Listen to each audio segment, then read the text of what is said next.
drink. age. We're legal. We were supposed to be having cocktails this week. We talked about that last week. So I don't know. What do you mean we're supposed to be? I was going to say, I can pour one very easily from here. You have your little bar right around the corner, right? I do. Yes. It's manned by the bartenders from Cocktail. That's right. All right. Well, let's get our orders in. So anyway, welcome everybody. Tom Burton here with Brandon Lee and Carson Heddy, and a special guest today, Bill McCormick. Bill, welcome. Hey, thanks, guys. Thanks for having me. I missed the memo to put my last name in it, so it's just Bill. Yeah, you probably got the memo. I thought you were Bill. I thought it was like Cher or Prince. You're trying a new thing, right? You're an emblem. Yeah. We'll just call him Mr. Bill, right? We'll just call him Mr. Bill. Oh no! Okay, kids, go Google that. YouTube is your friend. Right. Yeah, that's probably way over the head of some of our audience, but not all. As long as Mr. Bill doesn't get squashed on our show. I was going to say that. Yes. Let's not do that. So before we get going with Mr. Bill, and he's got some great stuff that we're going to cover today, we have a challenge here that we're going to do. And we have Brandon and Carson, who are both going to give us a dad joke, but one of them is going to take it from Chat GPT, and the other one is going to take it the old-fashioned way from themselves. So, and then we need to guess which one was Chat GPT. So if you no, you got to choose which one's better. Carson's going Chat GPT. Oh, you want to go which one's better? Okay. I'm going from the noggin. Okay. All right. Well, Brandon, why don't you start? No, I think the newbie should go first. No, you can't know what you're up against. You can't know what you're up against. I'm looking at it right now. I want to hear yours first. Yeah. All right. How about this one? How about a sales-oriented one? So I was on a call the other day, and a sales guy, I kept saying no, and he wouldn't take no for an answer. So I finally said none, yet, nine, but he wouldn't take any foreign answer. That's not bad, actually. That's not bad. I don't know, Carson. The bar is pretty low there for you. Yeah. The thing too is that he wouldn't take no. He wouldn't take no for an answer. I even screwed it up. See, ChatGPT won't screw that up. All right. So ChatGPT, I said, give me a dad joke to tell to kick off the Social Selling for Newbies podcast. It said, sure, here's a dad joke for you. Why do seagulls fly over the sea? Because if they flew over the bay, they'd be bagels. I think we know who won that one. I'd say Brandon. No, I'm going to vote for Carson. Brandon, though, we'll give you a do-over if you want a do-over. One more here real quick. Let's see. How about, did you hear about the bullet who lost his job? The bullet? No. Yeah, he got fired. All right. I asked ChatGPT to counter to give me a sales-oriented dad joke, and it said, why did the salesperson cross the road? To get to the other side of the deal. So. Oh, not bad. Yeah, I beat that one. Yeah, I'm going to go with Brandon's on the second one. All right. Yeah, definitely. So see what you got yourself into, Bill. Isn't this a wonderful show and thing that we cover here? You need to add the rim shot. Yeah. I got Dave Lewark there, I can see Dave right now just shaking his head, putting his hand in his face. No. Kenny, welcome. Thanks for joining us again today, Kenny. So Bill, tell us a little bit about yourself and your background, and then we'll kind of dig into, the fact that all sales are social. So yeah, thanks, Tom. So I was involved in sales much earlier in my career. As you can see, I've been around a little while. I'm a little bit over 39, but I came up in the grocery sales industry back in the late 80s, early 90s. And, that back in those days, it wasn't about the quality of the product so much or the great deals you could give for the clients, the customers. It was whether you could get the grocery manager, seats for the Giants at the 50-yard lines when seats for the Giants actually meant something, or tickets to Yankee game. I didn't play that way. And so I didn't do well in sales in that part of my career. Fast forward to many, many years later, I was in public service. I was a 911 dispatcher, actually. And my wife worked in the print and promotional product space. She worked for a gentleman. She was the business manager. He was the owner of the company, just the two of them. And he died suddenly. And my wife decided, you know what, I'm going to start my own company. And I went in with her on it, and being the only one with sales experience, guess who became the de facto sales leader, sales manager, sales guru was little old me. And I wasn't sure about that. But we quickly discovered, my wife actually quickly discovered that LinkedIn was where she could find the clients that she needed to connect with, that she had done business with before. Because one of the things we don't think about, when people leave jobs, we lose ways to connect with them if we only have their email address, right? Because that email just goes away. And so we quickly discovered LinkedIn as a place where we could do that. And I started becoming a student of LinkedIn, and that led to me connecting with many people and doing a really good job with her business, to the point where I could leave my 911 dispatcher job and go full-time with her. Added many, many clients that way with LinkedIn, and adding, once I found them on LinkedIn, then, nurturing them and adding them to the sales cycle. And then I had people asking me, hey, how are you doing this? Can you teach us and train us? So that led me into the LinkedIn training space. And I was in that for a while, and I liked it until I didn't. and I say that because at the end of last year, there were so many, the end of 2021, there were so many people that said they were LinkedIn trainers, just like now.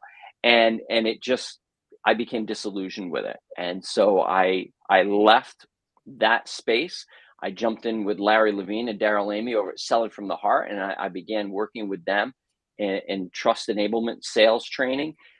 But a funny thing happened. People kept asking me if I would help them with their LinkedIn. And I kind of developed this balance of the hardline LinkedIn trainers and social sales trainers that say my way is the only way, and this whole idea that all selling is social. Where I came to the idea was, while LinkedIn and virtual, I call it digital selling. The world calls it social selling. While that is that's very valuable, it's not the only way to do things. And one of the turning points for me was talking with Carson at one point about his $9 million deal. And while we say that was social selling, and Carson will admit, there was all the other ways of selling were incorporated in that, right? So that landed me into this funny place where I'm working with the folks at Selling from the Heart. I love doing that, helping the podcast grow. But I'm also helping people with their LinkedIn presence and LinkedIn profiles, but in a really practical way, with a way of how is it going to work for you? And especially for newbies, is doing it in a way that's going to be successful for you. So many trainings that are out there today are what I call a shock and awe. That you have these trainers that tell you all this great stuff about LinkedIn, and you're like, whoa, that's great, and never do anything with it. And I saw that around a lot lately. So that's kind of where I'm at. I'm writing a book called All Selling is Social, which is really based on the idea that you need to use all of the clubs in your bag, so to speak. I liken it to selling methods like golf clubs in a golf bag. You're never going to use the same one all the time. And if you do that, you're not going to be successful. So you have to use the right club for the right job. Bill, how long ago was it when you quit your 9/11 job and started working with your wife on LinkedIn? My wife and I started our company in the summer of 2013, and Wow. I left. I walked out of 911 2 years later, the summer of 2015. You were quite early in the LinkedIn world, and as far as LinkedIn for sales and things like that. And I assume you saw it change a lot. Was the pitch slapping and all of that so prevalent back in 2015, or did that start to just kind of muddy the waters over the few years?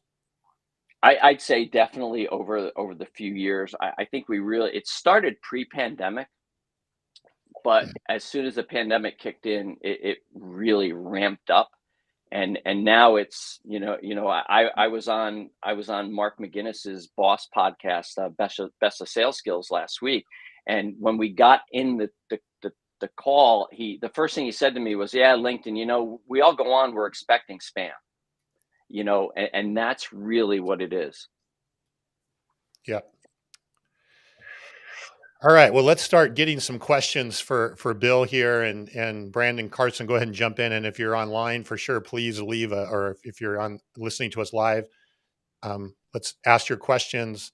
I think obviously, Bill, you've had a lot to share and a lot of background in this area here.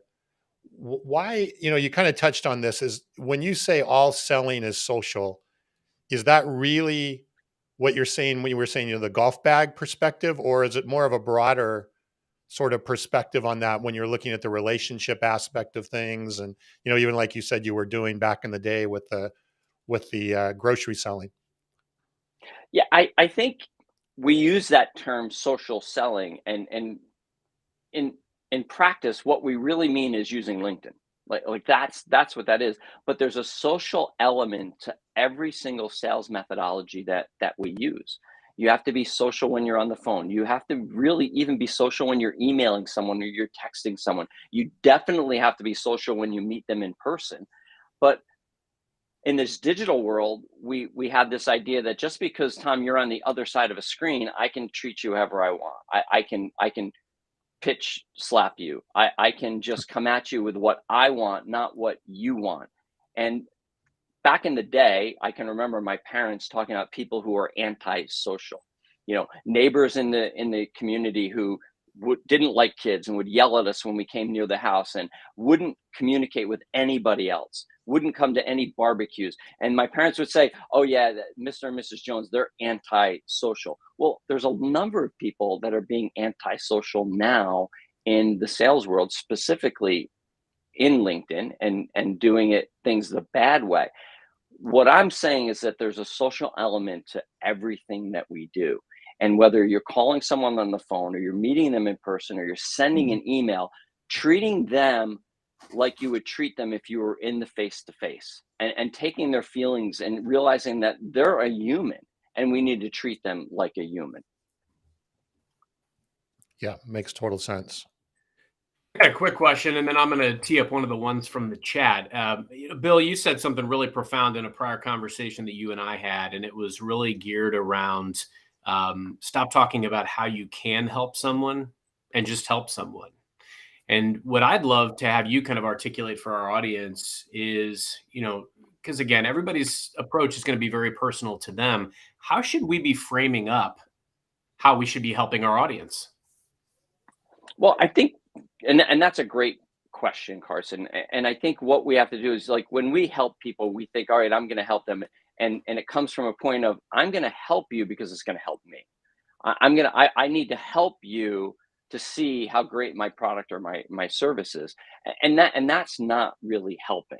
That's helping ourselves. But if we're listening, if we know the challenges that our clients and our prospects are facing, we know the help that they need.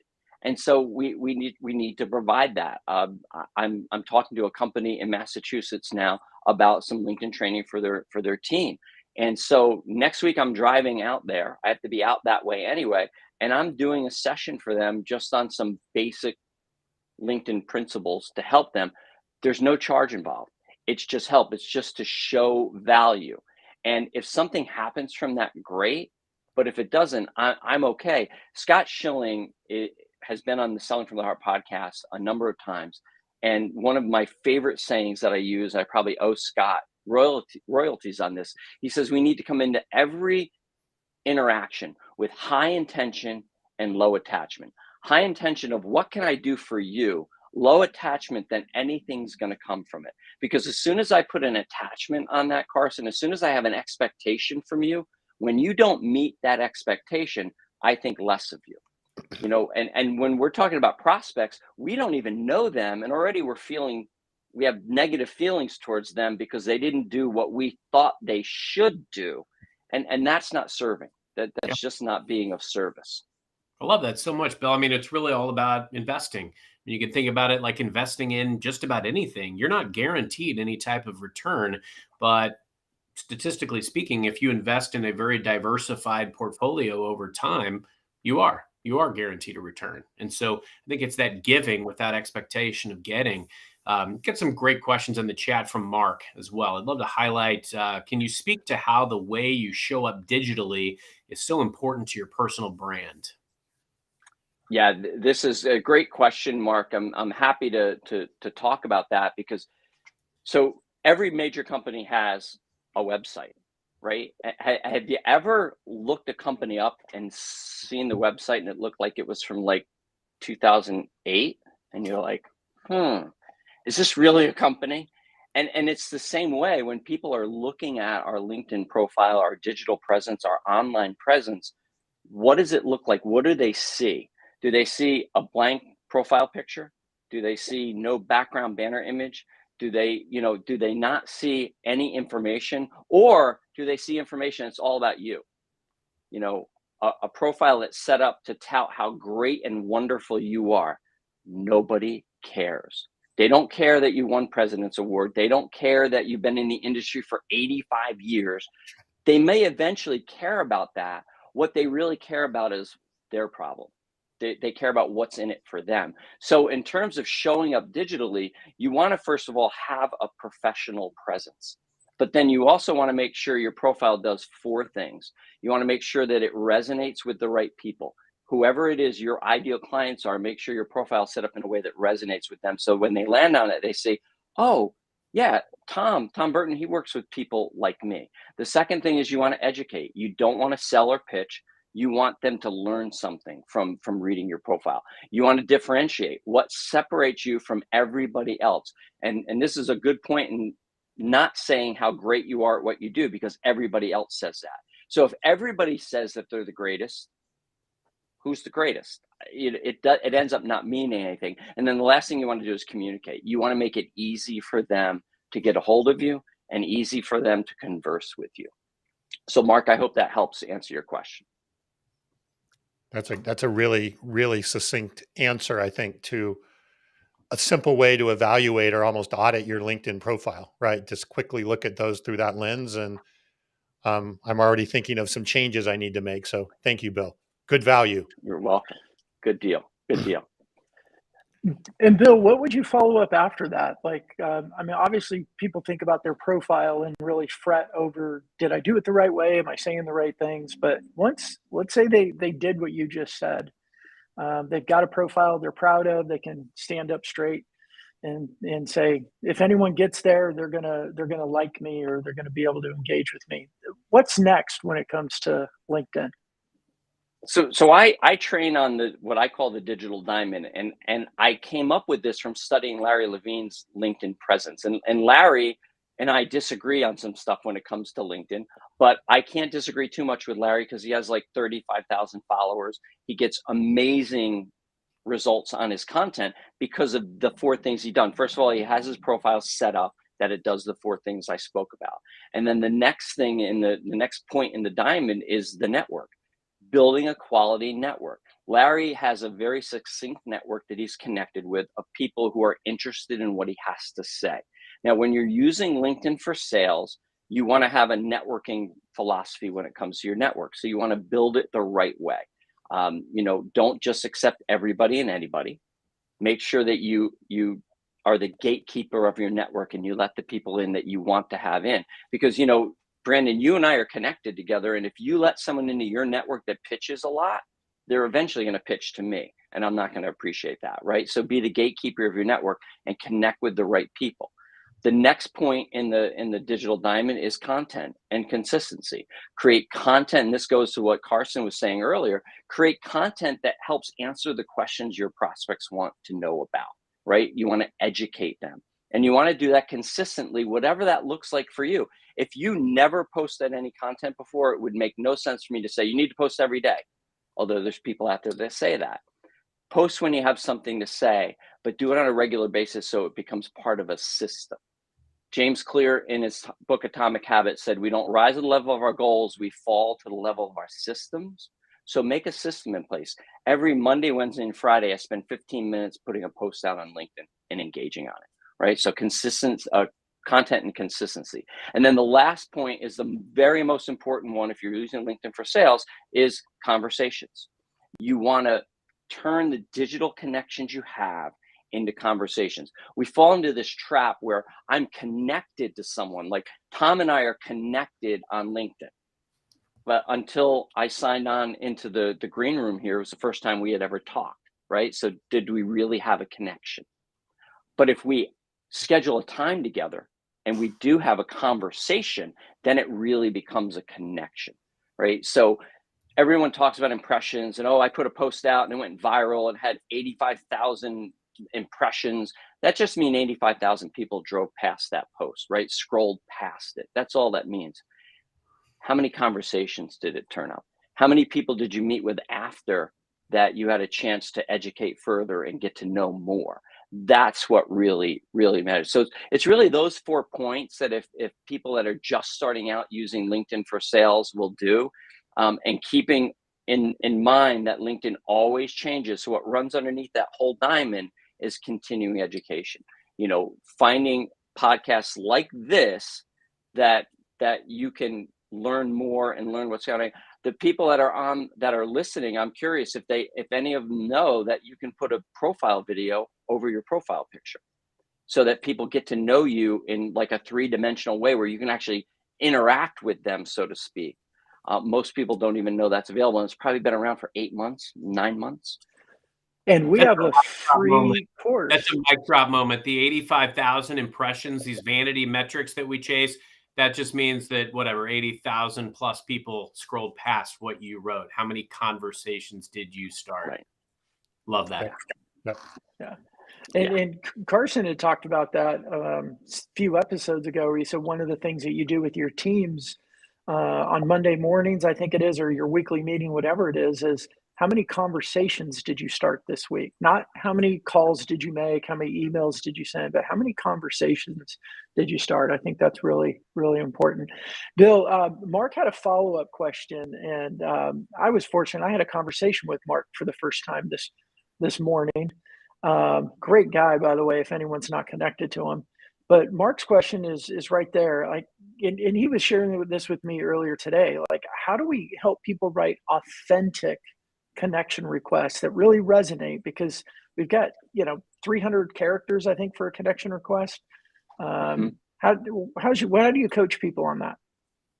So first thing is, don't blind connect, don't cold connect. There's no reason to do that. Have a context to wanting to connect with them, and selling to them is not a context, right? So what you want to do is visit their profile. Look for something. If you can't find anything, engage in their content first.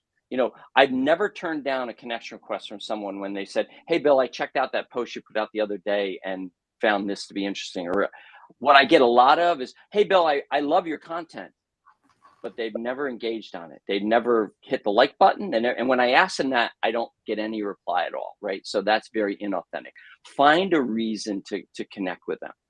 Don't use the generic ones of, "I came across your profile." Every once in a while, I'll send somebody, "Did I leave that laying on the floor again? I came across your profile." Or "I see we have mutual connections in common." Yeah, but I don't know any of those people. Find a reason. Maybe it's the company they work for and you like the work that they do. Maybe you look at the company page and see that they just got an award on something. Do some research on the person. If you do have mutual connections, ask somebody for an introduction, right? We do that all the time. I introduced Carson to my friend Mark in Australia a few weeks back, right? Because I thought that they should connect. So find that way to get in, and then state why you want to connect with them. Say that. And yeah, you only have 300 characters with spaces, but actually I sent a connection request to Mark. Is today Wednesday? Yeah, yesterday. Wow. Yesterday, because he joined our Selling from the Heart Sales Leader Mastermind yesterday, had some great stuff to say. And I use Loom as a video sharing app, right? So I put up Mark's profile picture with my little camera up, and I got to say as much as I wanted to say, right? So there's no character count there. So I'll use that when I really want to connect with someone that in a real special way. And then they get to see me, right? So I would check out Loom. It's like $12 a month or something like that for a paid account.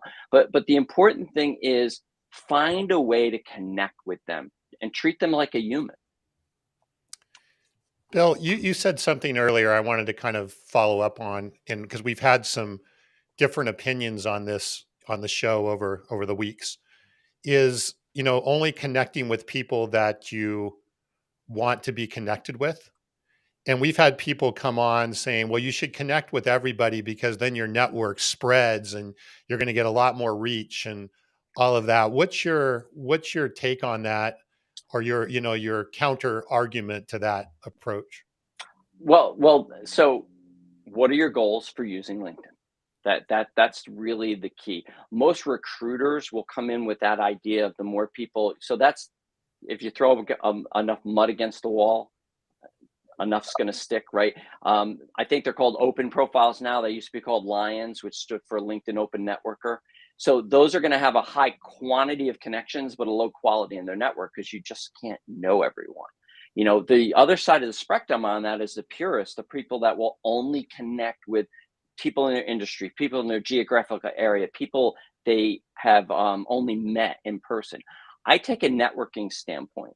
So I don't accept everyone. If you send me a connection request without a note, I have, and this is some of the only automation I use on LinkedIn, I use Magical Text Expander, and I have an automatic thing that I send out. I have to put it in, but it's written out for me.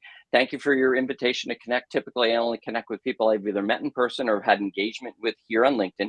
Can you tell me what it was about my profile that triggered the connection request? So now they have to tell me, right? That they have to tell me why. Sometimes I'll get a sales pitch back. Sometimes I won't get any reply at all. Other times it'll be, oh, I saw you on the Social Selling for Newbies podcast, right? Many people don't know how to send a personal note, especially from the mobile app. So I don't think there's any one way that's right or wrong. It depends on what's your reason for using LinkedIn. I can tell you right now that I used to connect with anybody, right? So when you get to, so it gives you the connection counts up to 500, and then after that it says 500 plus. I wanted to get to that 500 plus so bad, right? I saw it as a badge of honor. I connected with everybody and anybody. Well, the problem is now I'm at 6,000 and something. There are many people that I'll look and go, I don't know who that is. I have no clue. So have a strategy for why you want to connect with somebody. I wouldn't accept anybody and everybody though, because that's a quick way to get burned down on LinkedIn, because a number of those people you accept, they're going to come right back with sales pitches. Yeah. Hey, Tom, we've got Jessica and Brandon both kind of saying the same thing. Oh yeah, Brandon's actually commenting on Jessica's in there. And just to point this out, Jessica, right on, Brandon, right on. And this is something that I am very, very passionate about. Look, commenting is a digital form of listening. And you guys know I'm a big fan of How to Win Friends and Influence People. And, the more we listen to people, the more that they feel, like towards us. And commenting is our digital form of listening. I know it's an oxymoron. You're really talking, but I think commenting before we send out connection requests and looking at, there's 3 types of connections. Tom and I talk about this. You've got non-connections, you have connections, and you have healthy connections. And a healthy connection is somebody that you know well enough that you could text them, call them, or send them a message and arrange some sort of a conversation with them. And I think that approach of, get some perspective on who they are, comment a few times, do some research, see what else they're saying, know a little bit about them other than, hey, you went to such and such school. I've heard of that school. Let's connect. Like too many. And I know, Bill, you talk about, there's too many coaches out there that coach really lame things that a lot of people turn into this is the way I have to do it. Well, and this comes back. Well, I just want to add one more thing to that, Bill, then I want to get your take on this, but there's been so much focus, I believe, on quantity over quality. And when I say that, like, quantity, how many people did I reach? How many likes did I get? How many impressions did I get this week? And then that starts to look as a function of your connections or whatever. And I think that there's been things have moved in that direction. And what I'm hearing you say, and correct me if I'm wrong, Bill, is that maybe you don't go all the way to the far other extreme of quality, but you want to be thinking more to move quality of connection versus quantity, and not just connections, but just quality of anything you're doing on LinkedIn. Yeah. Am I reading that right? Yeah, I totally agree with you. Yeah, you're the gatekeeper of your network. And so if you just let anybody and everybody in, before you know it, you're not going to have a very valuable network. And like I said, you may get very disillusioned with LinkedIn because you're probably going to get spammed quite a bit, right?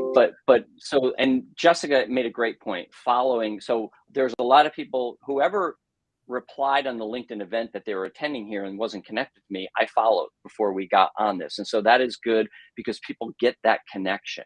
But what you said, Brandon, is so important that, you know, if you engage in someone's content, I can't see, unless you disagree with them and you're a jerk, I can't see them not accepting a connection request. I wrote an article last week and I talked about LinkedIn being like a neighborhood. So the road in front of your house is a newsfeed. Your house is actually your content. And the impressions you get are the number of cars that drive past your house every day. That's all that is. So that when you see that, right? When somebody gives a thumbs up, it's when they like honk the horn and wave. When somebody has comments with you, they pull over to the side of the road and you're outside and they talk with you, right? So now here's the thing. Make sure you talk back, right? So many of us, somebody talks to us, right? They have a comment in the comment section and we turn around and we go back in the house and we shut the door, right? And so that's what drives. We're anti-social neighbors, I think is what you're saying. Yeah, exactly. Exactly. And listen, sometimes you can't do it all the time. I just realized I looked at my notifications and there was a comment yesterday I missed. You know, we can't always be there every moment, but make sure you reply to that, because if you don't, those people are going to drive right by next time. Like there's no sense. And that's really what you want to do. You're looking to have conversations. And, you know, without getting too much detail with the algorithm, that's what drives the algorithm to push that content further to a larger amount of your followers, right? Because it only goes out to a small percentage the first time, but as people engage in that content more, it goes out to more. So that's really important, having conversations. Let's see, just Good checking stuff, here. Bill. Yeah, we've got some good feedback here. I want to get to some of the other questions we wanted to hit on today before we run out of time. I have a feeling we could go quite a while on this. You know, Bill, you talked a little bit about the golf bag and the golf club. When you look at that analogy, are you also taking into account sort of, I call it omni-channel, or the fact that you have other channels of communication other than just LinkedIn? Or, you know, and how do you actually take into account and utilize those different channels, I guess, but again, align with what you just talked about as quality of connection and quality of relationship? Mm-hmm. Yeah, it's definitely the medium of communication. So when I was a 911 dispatcher, I used to teach. When I was training, we taught the communication cycle, and part of the communication cycle is the medium, and so that's how you're communicating with the receiver, right? You're the sender. How you're communicating with the receiver. So the golf club analogy is, you know, the people that say social is the only way to go. You should only contact people on social. Well, if somebody doesn't use social, that doesn't make sense. You know, it's like using the putter all the time. I'm only going to use my putter. That's the only club I'm going to use. Imagine teeing off on a, 300-foot par 3 or par 4. That'd be a par 5 for me. Hitting out with a putter, right? You wouldn't do that. You'd use the correct club. The same thing comes when you're contacting. When I was doing sales for my wife, we had a client in New York City, a private club, and the guy who bought from us was the chef and the general manager, and he was old school. And I would send him emails all the time, and he'd say, "Bill, call me, pick up the phone," right? So you treat people not the way that you want to treat them. That's the golden rule. You go to the platinum rule and you treat them the way that they want to be treated. You treat them and communicate with them the way that they choose. And not everyone's going to do social. Not everyone's going to do the phone. Not everyone's going to do email, right? Find what works for them and meet them there. That's really the whole idea of this. Is we have to be able to if pandemic taught us anything, it's the fact that we have to think differently. And today's trainers are in their echo chambers, right? There's sales trainers that are social sales trainers, and that's all they do, and they don't teach anything else. And they tell you if you do anything else, cold calling, oh, cold calling is dead. And they find all of the data to back that up to stay in their echo chamber. And they're same with people that do cold calling training, and same with people who do email marketing training, right? We have to get out of our echo chambers, and we have to be open-minded to say, okay, what's going to work with this client? What's going to work in this situation? Because no matter what they tell you, all these trainers, they're working with what's worked for them to sell that thing that they're selling you. They're not living in your day. They don't have your deal. They don't have your quota. They don't have your sales manager breathing over their neck, right? You have to do what's going to work for you. And that's meeting your client where they are, both in serving them and in communicating with them. Love that. So if anybody's been on the 20 shows prior, we've got a couple of themes here. One, I always make a movie reference. And two, we like to ask our guests about tools, right? So in this case, what's in the golf bag? Now, when I think about what's in my golf bag, I'm usually like very scrappy, very resourceful. I'll use anything. I'm kind of like Tin Cup, or I'll even use a rake on the green if I have to, if I've lost the rest of my clubs. But Bill, I'm really interested in what's the essentials in your toolkit. And I've often found too, like things can weave in and out, right? Depending on the scenario, like who you're attempting to engage with, where your audience is. But what is on Bill's must list of tools in your social selling toolkit? So I'm on. So LinkedIn is the only place that I contact clients. I don't mess around with Facebook, Instagram, Twitter. I do have a TikTok handle, and it's actually LinkedIn Dad, because I used to do like a dad joke and then a LinkedIn tip, but I just stopped. I can't play with TikTok. It frustrates me, right? So I stay here. But video. Can I take over your handle?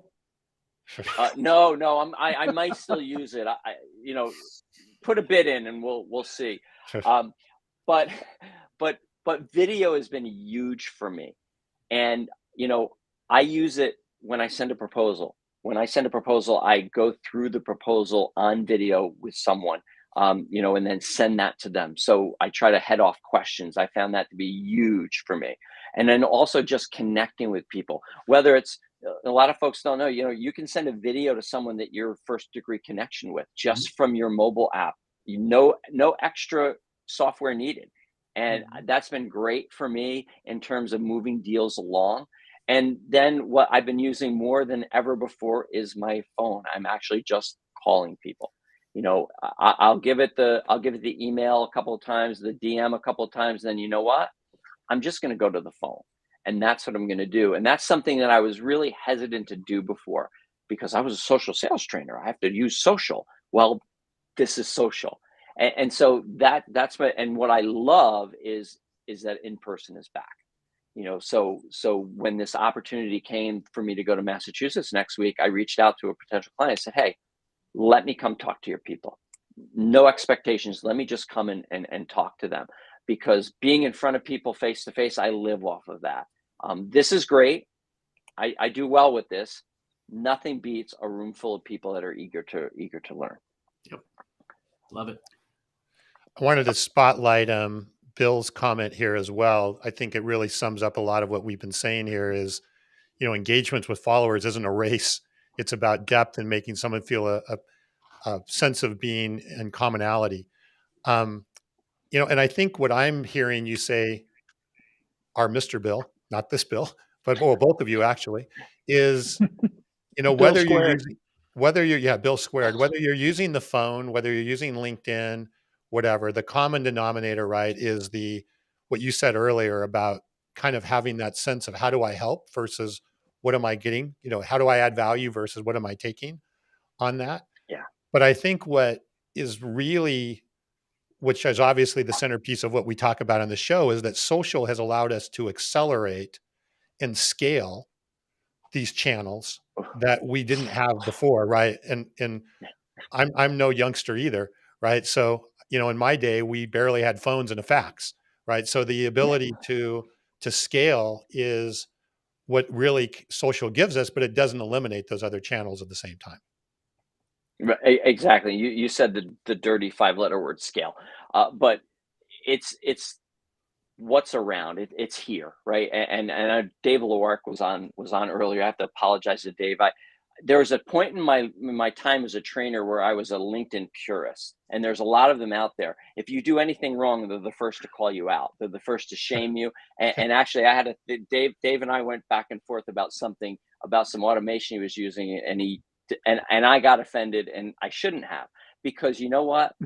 These are tools that people are trying because they don't know how to use the platform, and people are trying to sell these easy things to do, and we just have to realize that's not going away, especially with Chat GPT. I had someone reach out to me with a message, and it was to promote their automated AI tool. It was Ralph or something it was called, that this guy created, and he wanted to give me a demo of it, and it said, "Oh, and P.S. Ralph AI is what created this message." Well, the thing was, we had already have a conversation about automation ahead of that he didn't look at. He just did this thing, and so I'm like, well, that's an interesting idea, but you wouldn't send a robot to a networking event for you. So why are you using a robot to reach out and talk to people for you? It really comes down to treating the person on the other side of the screen, on the other side of the message, on the other side of the phone, just as if they were on the other side of the table. And it comes back to this whole idea of selling from the heart. As selling from the heart, we teach that trust is a two-sided coin, building authentic relationships with people and providing meaningful value. And then the rim of that coin is inspirational experiences, right? So if you only have one side of the coin and you have authentic relationships, you have a lot of friends, but you're probably broke. If you only provide meaningful value, you're the smartest person in the room, and no one likes the smartest person in the room unless they're branded. Yeah. But the rim in an inspirational experience is when you're having a meeting, whether it's in person or you're talking to them on the phone or you're connecting with them virtually. What experience are they having? Is it like, so, yeah, okay, yeah, or are you engaged? I think we've been doing this virtual thing long enough that we know to look at the little dot. I'm not looking at your faces down here. I'm looking at the dot, because I know then I'm looking at you, and I can connect with you this way. And so we have to treat social that way. And the idea that there are humans. I talk about that there's 2 points of view of LinkedIn, right? 2 worldviews.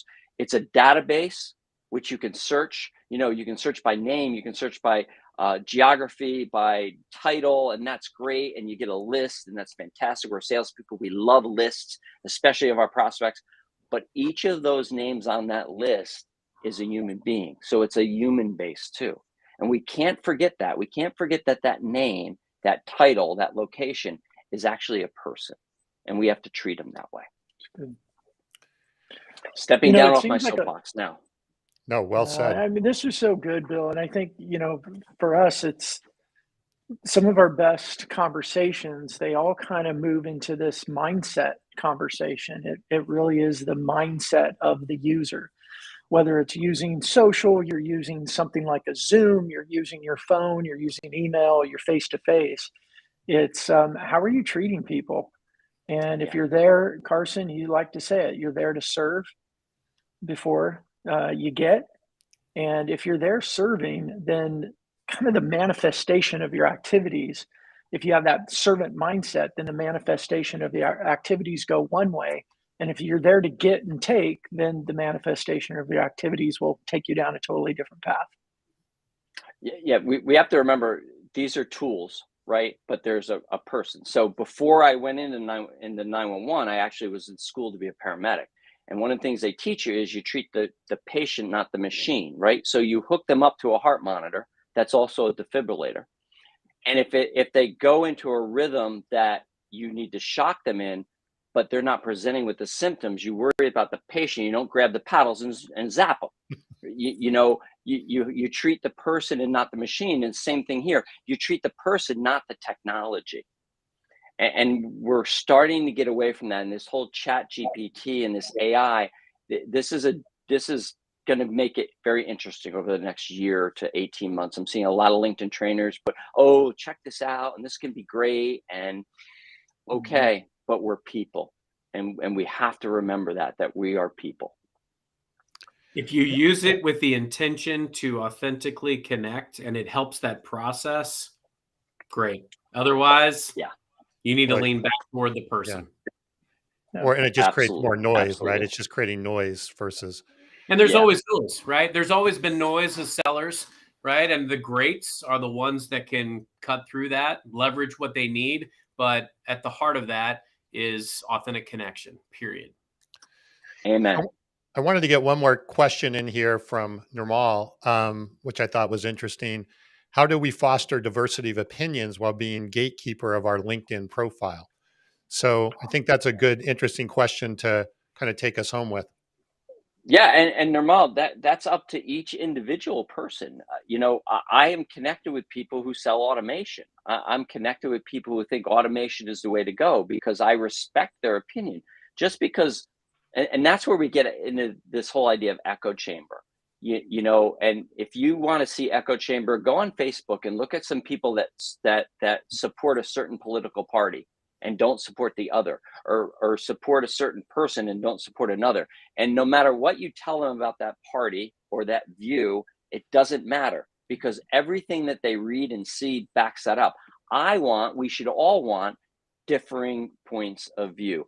I want to know what somebody thinks about when they're using something like Connected, right? Which is a LinkedIn automation. I want to know why they're using it and what's working for them. Lead generation. All over the place. You probably all get the same emails that I get and the same LinkedIn connection requests telling me that they can get me 85,000 meetings a month if I just use their stuff, right? I connect with those people to find out, how are you doing that? Because I want to know. And so, Nirmal, it's up to each of us to make sure that we're listening to other points of view. During the race stuff that we were going through about 18 months to 2 years ago, my wife and I made sure we sought out people of color that we knew. We didn't know them well. They weren't our friends, but we sought them out and we became their friends and we listened. We just shut up and listened. And it opened us up to things that we didn't know. And it changed a number of things about us and got us to see things. And that's what it means to get out of an echo chamber. We have to be open-minded and we have to listen. So Nirmal, that's up to you. And that's up to each one of us to say, okay, what are these things that I am holding on to, these beliefs that I'm holding on so tight about sales or about our personal lives? And who can I talk to that has a different point of view? And listen to understand, not listen to react. That's the key. Well said. Listen to understand. Yep. Carson, Brandon, any final thoughts, questions before we wrap up? I'll let Carson end us, but I'll just reiterate again, everything that Bill's saying comes down to mindset and how you want to approach people is going to determine how you behave in social or on the phone or any place else. So mindset. Yeah, we've talked a lot about how to, how to engage and the best ways to use some of these tools. But I keep going back to Bill's neighborhood analogy. And I would encourage anyone taking this in today to absorb that and kind of fit that into your construct. The tools that you're using, the process you're using, that's all going to be very personal to you because you have a distinct audience and you have a distinct outcome that you're trying to drive. But, are you truly engaging or are you watching people wave and walking back into the house? And I think that's the challenge that I think each of us have to walk away with today. And it goes back to what Bill said at the onset, all sales are social. So how can we best leverage everything at our disposal in order to better meet our audience and to better truly engage in authentic relationships? That's what it's all about. So Bill, this was great. It's always good to see you. And thanks so much for being on. Yeah, thank you. And if folks connect with me on LinkedIn, they can subscribe to my newsletter on LinkedIn, All Selling is Social. And last week, the article was on the neighborhood. They can read that and I think probably get a little better understanding of that analogy. Great article, by the way. Thank you. Yeah. Thanks, Bill. Thanks, everybody. Thanks you, for Bill. all the great comments and questions today. And we'll see everybody next week. Until next time, All right, happy great. Thanks. social selling.